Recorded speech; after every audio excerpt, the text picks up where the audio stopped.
Our next speaker should be ready. Is an automation technology expert.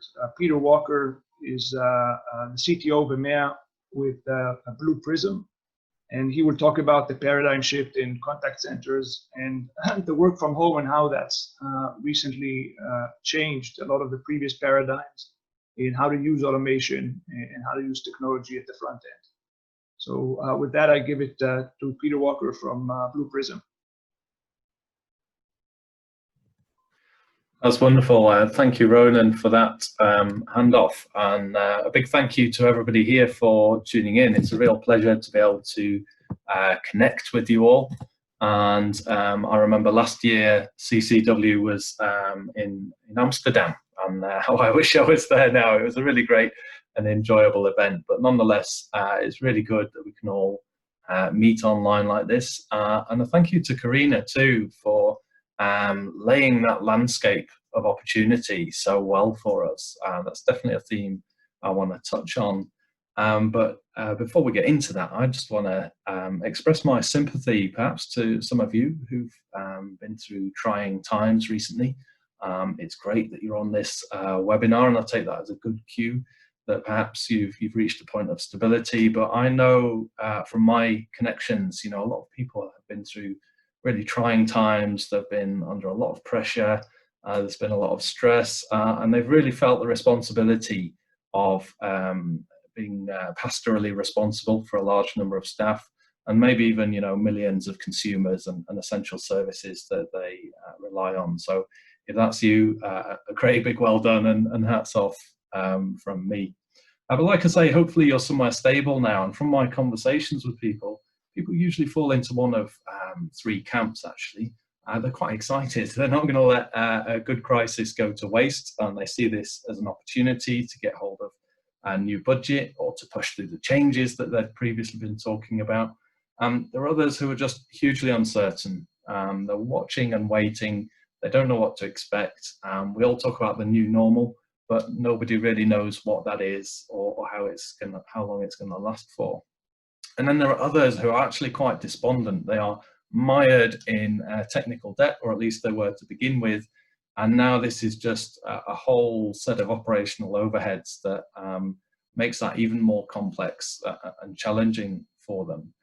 But hopefully what I'm going to share with you today, this comes from some real customer stories back from 2019.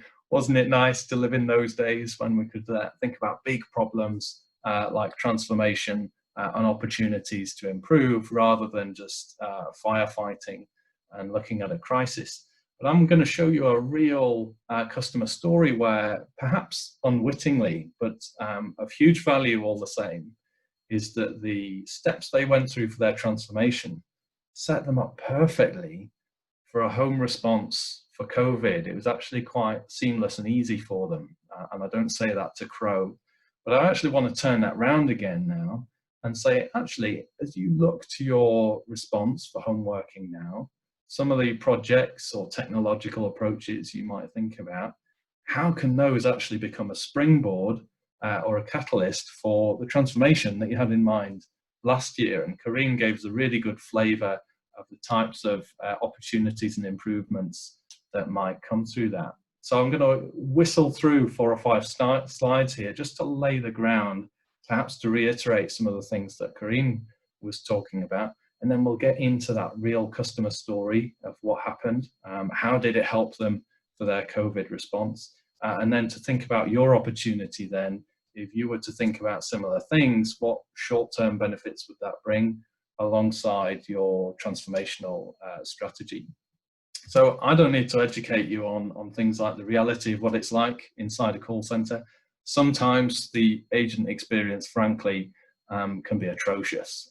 Often you're fighting against these underlying systems that don't talk well together. You're having to pretend to the customer that everything's a smooth operation and you've got really high quality, smooth processes to go with it. And the unsung heroes are these agents who are sort of like the swan pedaling hard underneath to make things look good. But that has an impact and that has a toll. And my experience is that if you have a poor agent experience, there's a very high probability you've got a poor customer experience as well. So what can we do about that? Meanwhile, attrition is a perennial problem. This is some data from 2018, so a couple of years old now. But what that's shown is that at least half of organizations have a churn rate of around 25%, which is really high. And I know what a burden that can be, both in terms of expense, but also time to continually have to recruit and attract talent. And there's a technology factor to this as well. You know, younger demographics are growing up being very technologically fluent. They're proud of the way that technology is a seamless part of their lives. They grow up with a strong ethical mindset that says they want to make a difference in the world. They want to be able to do good for people. And the reality sometimes when they turn up into the world of work, and they don't just find systems that are 20, 30, 40 years old, but sometimes 50 or 60 years old, that really make that hard. And they fail to stick around for those reasons because they envisaged themselves working with modern technology. And meanwhile, response rates and your ability to handle things quickly and seamlessly have a very clear impact on the customer's experience. And if you're not measuring abandon rates, you know, those are one of the basics you need to look at, as Karine alluded to. And there is some research out there. The connections are quite loose, but we are starting to get emerging figures now that say if you drive tangible improvements in the customer experience over time, it leads to business growth. So let's get people involved and have a quick poll now. I'm curious, how much of that resonates with those 2019's problems? Are you very focused on the here and now? Or do those resonate still for the remainder of 2020? So what would you say is your biggest challenge for the remainder of this year?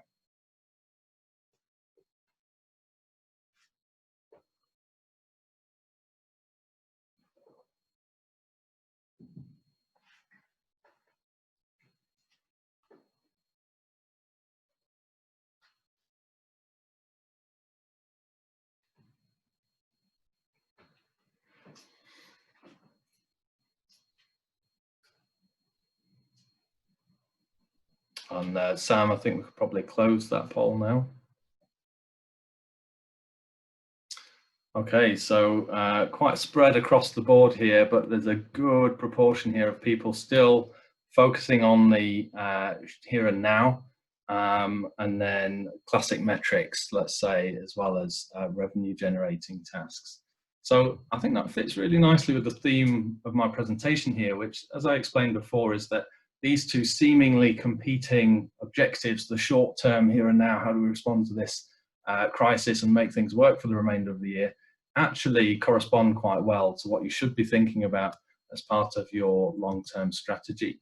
And let's think about a post-COVID perspective. I think people have really learned that business continuity and this ability to have an agile operation, be that to shift to home working, be it to launch new channels, perhaps, as Karine was saying, being able to grow your business by offering new products, new service lines, or perhaps to tailor the way you deal with customers as they come to your organization is really, really flexible. It is really important. But that's been the underlying challenge the whole time, is about how to make those systems more flexible. Here's one last view on what's happening now before we look to the future. So as part of an informal survey, I found that about half of the people I talk to who say, yeah, we've had to make some security changes as part of COVID, and quite significant ones, they're actually evenly split between those who've said, this is great, it allowed us to deploy extra security that we didn't have, or others who've said, do you know what, to get things done, we've just had to relax things and open things up to make things work. So again, that could be something that's at the back of your mind to say, do we need to focus on that? Is that another short-term headache? Or should we just focus on business growth and hope that the cyber community doesn't catch up with these new opportunities that they might have to compromise data? So let's have a quick look at that. As part of your logistical challenge to COVID, what was it logistically did you find most challenging, be it security, be it opening up connections to people's homes, providing them with equipment, a handset. Is it a deterioration in customer service? So let's see what you think.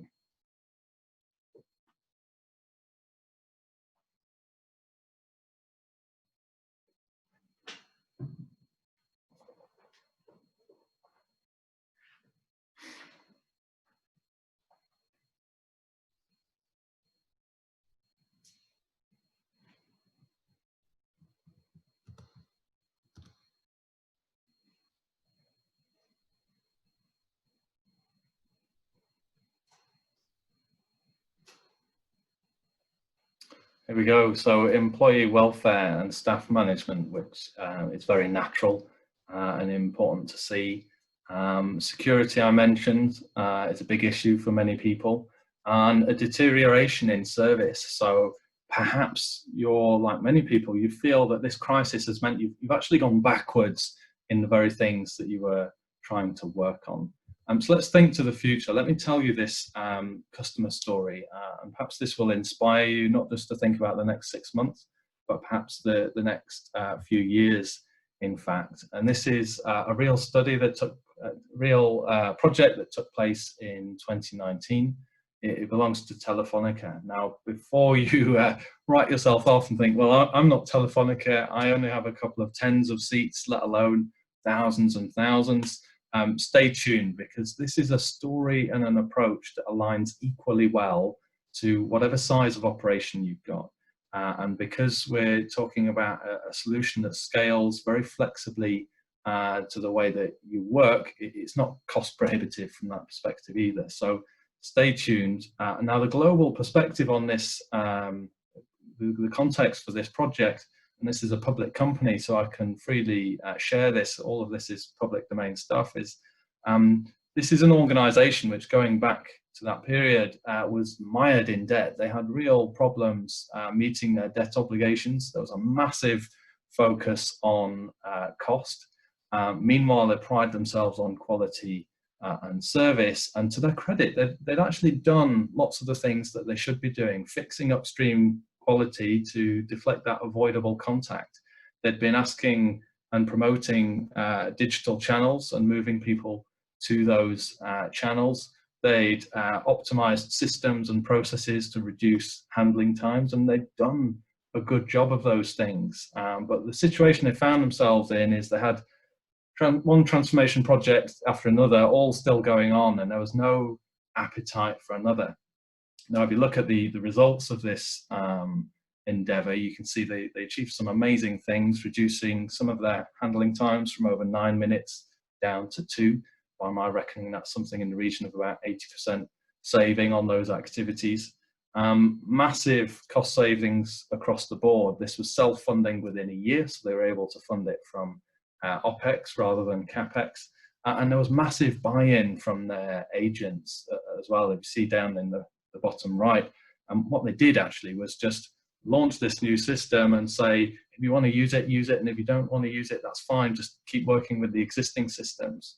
And this almost went viral around the room and the operation, because people loved it, and they were coming back with suggestions on how to iterate and improve it, and I'll show you what that was like in just a couple of slides time. So it was very popular, not just among the agents, but also in driving those customer experience metrics and taking cost out of the organization. And that's what I call a triple win. It's a win for shareholders, and it's a win for employees, and it's a win for the customers as well. So what did they do? Let's have a look. This is my very simplistic sort of diagram. They had millions and millions of customers globally, contacting thousands of people in contact centers. You might be familiar with the idea that you might have tens of different systems to try and serve customers with. And what they did was deploy what we call the digital workforce on top of those systems. Now, you don't need to worry about what that is or what it means, but just think about all the pain that you have with systems, and if that could be taken away, and instead you layer on top of those existing systems a new user interface that really simplifies that agent experience. Maybe there's a button to click that used to be a whole process spanning 6 or 7 systems. Instead of typing the same data into 4 or 5 different systems, you just type them in once, into a web form, and then it's taken care of for you from there. You don't need to be trained on all 25 systems anymore. You've just got a new user interface to work with. And very quickly, this project unfolded to the point where they said, well, we're using this in our call center. What about opening it up to our branch network? We have customers going into a store on the high street complaining of a problem, and the people there are unable to solve the problem. They just have to say, ring the contact center. What a terrible experience. Whereas with this, that same button, that solution to solve the very issue that the customer's talking about is now available to them through a simple web page. And I keep mentioning web page.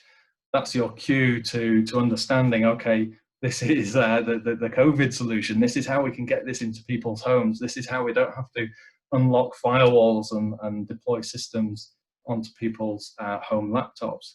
And it didn't take them long to realize the connection with omnichannel and back office. And they're talking now about an extension to this project to say, well, can we use the same technology to provide direct access to consumers through web forms or perhaps to mobiles? So the reason this was so interesting and exciting is it happened very quickly. The project started in January last year. They had a soft launch in April. They achieved savings well within a year, so it's self-funding from OPEX, as I said. It was non-invasive. They didn't have to replace solutions or integrate existing systems together in lengthy, expensive, risky IT projects. So it happened very quickly, and they gave agents the choice about whether to use it. And so they used agent experience as a driver to get things right for the way that they want to work, and they want to meet the customer's needs. So that was a great message in terms of empowering the intelligent, motivated people that they had who understood customers' problems and wanted to be able to do things for them in designing how the new way of working should be.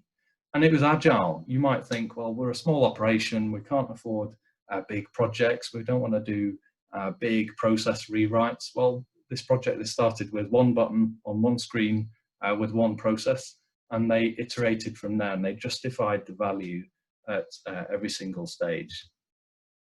So here's a quick picture of what this looks like.